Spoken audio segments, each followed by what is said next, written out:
KPSC GK ಕ್ವಶನ್ಗೆ ಆತ್ಮೀಯ ಸ್ವಾಗತ. ಒಂದನೇ ಕ್ವಶನ್ ಬಂದುಬಿಟ್ಟು, ಯಾವ ರಾಷ್ಟ್ರವು 3 ಮಕ್ಕಳ ನೀತಿಯನ್ನು ತನ್ನ ಕುಟುಂಬ ಯೋಜನೆಯಲ್ಲಿ ಜಾರಿಗೆ ತಂದಿದೆ? ಉತ್ತರ ಬಂದುಬಿಟ್ಟು ಚೀನಾ. 3 ಮಕ್ಕಳ ನೀತಿಯನ್ನು ಜಾರಿಗೆ ತಂದ ರಾಜ್ಯ ಚೀನಾ. ಕರ್ನಾಟಕದಲ್ಲಿ ಎಷ್ಟು ರಾಷ್ಟ್ರೀಯ ಉದ್ಯಾನಗಳಿವೆ? ಕರ್ನಾಟಕದಲ್ಲಿ ಒಟ್ಟು 5 ರಾಷ್ಟ್ರೀಯ ಉದ್ಯಾನವನಗಳಿವೆ. ಮೂರನೇ ಕ್ವಶನ್ನು, ಆಲಮಟ್ಟಿ ಅಣೆಕಟ್ಟಿನ ಹೆಸರೇನು?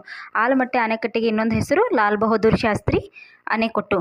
ಕ್ವಶನ್ ನಂಬರ್ 4 ಬಂದುಬಿಟ್ಟು, ದೇಶೀಯ ಕರೆನ್ಸಿಯ ಮೆಚ್ಚುಗೆ ಎಂದರೆ ದೇಶೀಯ ಕರೆನ್ಸಿಯ ಮೌಲ್ಯವು. ದೇಶೀಯ ಕರೆನ್ಸಿಯ ಮೆಚ್ಚುಗೆ ಆದರೆ ದೇಶೀಯ ಕರೆನ್ಸಿಯ ಮೌಲ್ಯವು ಯಾವಾಗಲೂ ಹೆಚ್ಚಾಗುತ್ತದೆ. ಕ್ವಶನ್ ನಂಬರ್ 5, ಬೇಡಿಕೆ ರೇಖೆ ಯಾವಾಗಲೂ ಡ್ಯಾಶ್. ಬೇಡಿಕೆ ರೇಖೆ ಯಾವಾಗಲೂ ಕೆಳಕ್ಕೆ ಇಳಿಜಾರು ಆಗಿರುತ್ತದೆ. ಕ್ವಶನ್ ನಂಬರ್ 6, ಭಾರತದಲ್ಲಿ ಮೊದಲು ಯಾವಾಗ ರೂಪಾಯಿಯ ಅಮಾನ್ಯೀಕರಣ ಮಾಡಲಾಯಿತು? ಮೊಟ್ಟ ಮೊದಲ ಬಾರಿಗೆ ಹಣದ ಅಮಾನ್ಯೀಕರಣವಾಗಿದ್ದು ಸ್ವಾತಂತ್ರ್ಯದ ನಂತರ, ಅಂದರೆ 1946ರಲ್ಲಿ.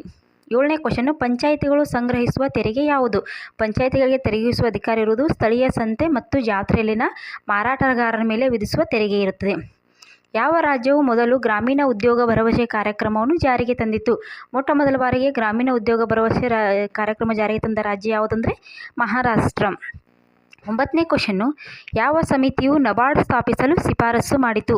ನಬಾರ್ಡ್ ಸ್ಥಾಪಿಸಲು ಶಿಫಾರಸು ಮಾಡಿದ ಸಮಿತಿ ಶಿವರಾಮನ್ ಸಮಿತಿ. 10ನೇ ಕ್ವಶನ್ ಬಂದುಬಿಟ್ಟು, ಏಷ್ಯಾ ಖಂಡದಲ್ಲಿಯೇ ಮೊದಲ ಬಾರಿಗೆ ಎಲ್ಲಿ ಸಹಕಾರಿ ಸಂಘವನ್ನು ಸ್ಥಾಪಿಸಿದೆ? ಮೋಸ್ಟ್ ರಿಪೀಟೆಡ್ ಕ್ವಶನ್ನು, ಗದಗ ಜಿಲ್ಲೆಯ ಕನಗಿನಹಾಳ. 11ನೇ ಕ್ವಶನ್ ಬಂದುಬಿಟ್ಟು, ಭಾರತದಲ್ಲಿ ಮೊಟ್ಟ ಮೊದಲ ಬಾರಿಗೆ ಪಂಚಾಯತ್ ರಾಜ್ಯ ವ್ಯವಸ್ಥೆಯನ್ನು ಎಲ್ಲಿ ಅಳವಡಿಸಲಾಗಿದೆ? ಭಾರತದಲ್ಲಿ ಮೊಟ್ಟ ಮೊದಲ ಬಾರಿಗೆ ಪಂಚಾಯತ್ ರಾಜ್ಯ ವ್ಯವಸ್ಥೆಯನ್ನು ರಾಜಸ್ಥಾನದ ನಾಗೂರ್ ಜಿಲ್ಲೆಯಲ್ಲಿ ಅಳವಡಿಸಿಕೊಳ್ಳಲಾಗಿದೆ. ಇದು ಮೊಟ್ಟ ಮೊದಲ ಬಾರಿಗೆ ಪಂಚಾಯತಿನ ಅಳವಡಿಸಿಕೊಂಡ ಜಿಲ್ಲೆ. ಭಾರತೀಯ ಸಹಕಾರ ಸಂಘಗಳ ಅತ್ಯುನ್ನತ ಸಂಸ್ಥೆ ಯಾವುದು? ಅದು IFFCO, ಇಫ್ಕೋ. ಭಾರತೀಯ ಸಹಕಾರ ಸಂಘಗಳ ಅತ್ಯುನ್ನತ ಸಂಸ್ಥೆ ಇಫ್ಕೋ. 13ನೇ ಕ್ವಶನು, ಕರ್ನಾಟಕದಲ್ಲಿ ಜಿಲ್ಲಾ ಪರಿಷತ್ ಅಸ್ತಿತ್ವಕ್ಕೆ ಬಂದ ವರ್ಷ? ಏಪ್ರಿಲ್ 1987ರಲ್ಲಿ ಪ್ರಥಮ ಬಾರಿಗೆ ಜಿಲ್ಲಾ ಪರಿಷತ್ ಅಸ್ತಿತ್ವಕ್ಕೆ ಬಂತು. 14ನೇ ಕ್ವಶನು, ತೆರಿಗೆ, ಸುಂಕ, ಶುಲ್ಕಗಳನ್ನು ವಿಧಿಸುವುದು, ಸಂಗ್ರಹಿಸುವುದು ಮತ್ತು ಹಂಚಿಕೆ ಮಾಡಲು ಪಂಚಾಯತ್ಗಳಿಗೆ ಪ್ರಾಧಿಕಾರ ನೀಡಿದ ಕಲಮು ಯಾವುದು?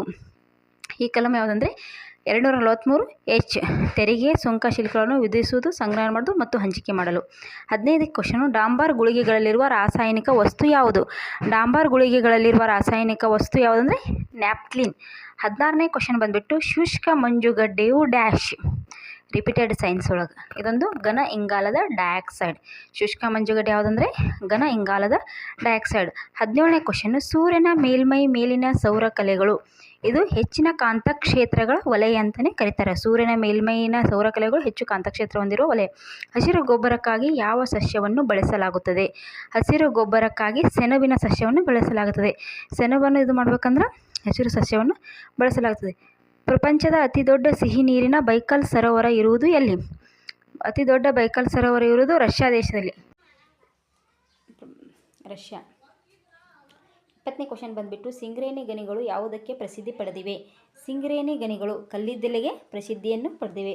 ಮೋಸ್ಟ್ ರಿಪೀಟೆಡ್ ಕ್ವಶನ್ ಅಂತ ಹೇಳ್ಬೋದು. 21ನೇ ಕ್ವಶನ್ನು, ಕಳಸಾ ಮತ್ತು ಬಂಡೂರಿ ಯಾವ ನದಿಯ ಉಪನದಿಗಳು? ಕಳಸಾ ಮತ್ತು ಬಂಡೂರಿ ಮಹದಾಯಿ ನದಿಯ ಉಪನದಿಗಳು. 22ನೇ ಕ್ವಶನ್ ಬಂದುಬಿಟ್ಟು, ಪ್ರಜಾಪ್ರಭುತ್ವದ ವಿಕೇಂದ್ರೀಕರಣಕ್ಕಾಗಿ ಶಿಫಾರಸು ಮಾಡಿದ ಸಮಿತಿ ಯಾವುದು? ಪ್ರಜಾಪ್ರಭುತ್ವದ ವಿಕೇಂದ್ರೀಕರಣಕ್ಕಾಗಿ ಶಿಫಾರಸು ಮಾಡಿರುವ ಸಮಿತಿ ಬಲ್ವಂತರಾಯ್ ಮೆಹ್ತಾ ಸಮಿತಿ. Most important questions. ಈ ಸಮಿತಿ ಮೇಲೆ ಒಂದು ಬರುತ್ತಾ, ವಿಶ್ವದ ಅತಿ ದೊಡ್ಡದಾದ ಬಿಸಿ ಮರುಭೂಮಿ ಡ್ಯಾಶ್. ವಿಶ್ವದ ಅತಿ ದೊಡ್ಡದಾದ ಬಿಸಿ ಮರುಭೂಮಿ ಸಹರಾ ಮರುಭೂಮಿ. 24ನೇ ಕ್ವಶನ್ ಬಂದುಬಿಟ್ಟು, ಸರಕು ಮತ್ತು ಸೇವಾ ತೆರಿಗೆಯನ್ನು ಭಾರತದ ಸಂವಿಧಾನದ ಯಾವ ತಿದ್ದುಪಡಿಯ ಮೂಲಕ ಜಾರಿಗೆ ತರಲಾಗಿದೆ? ಸರಕು ಮತ್ತು ಸೇವಾ ತೆರಿಗೆಯನ್ನು ಭಾರತ ಸಂವಿಧಾನದ 101ನೇ ತಿದ್ದುಪಡಿಯ ಮೂಲಕ ಜಾರಿಗೆ ತರಲಾಗಿದೆ. ಲಾಸ್ಟ್ ಕ್ವಶನ್ನು, 25ನೇ ಕ್ವಶನ್ನು, ಭಾರತದ ಮೊದಲ ಮಹಿಳಾ ಮುಖ್ಯ ಚುನಾವಣಾ ಆಯುಕ್ತರು ಯಾರು? ಭಾರತದ ಮೊಟ್ಟ ಮೊದಲ ಮಹಿಳಾ ಮುಖ್ಯ ಚುನಾವಣಾ ಆಯುಕ್ತರು Shrimati VS Ramadevi. Most important questions. Thanks for watching. ಈ ವಿಡಿಯೋ ಇಷ್ಟ ಆದರೆ ಸಪೋರ್ಟ್ ಮಾಡಿ, ಲೈಕ್ ಮಾಡಿ, ಸಬ್ಸ್ಕ್ರೈಬ್ ಮಾಡಿ ಅಂತ ಹೇಳ್ತಾ ಇದ್ದೀನಿ. ನಾನು ವಿಡಿಯೋ ಮುಗಿಸ್ತಾ ಇದ್ದೀನಿ. Thanks for watching. ಧನ್ಯವಾದಗಳು.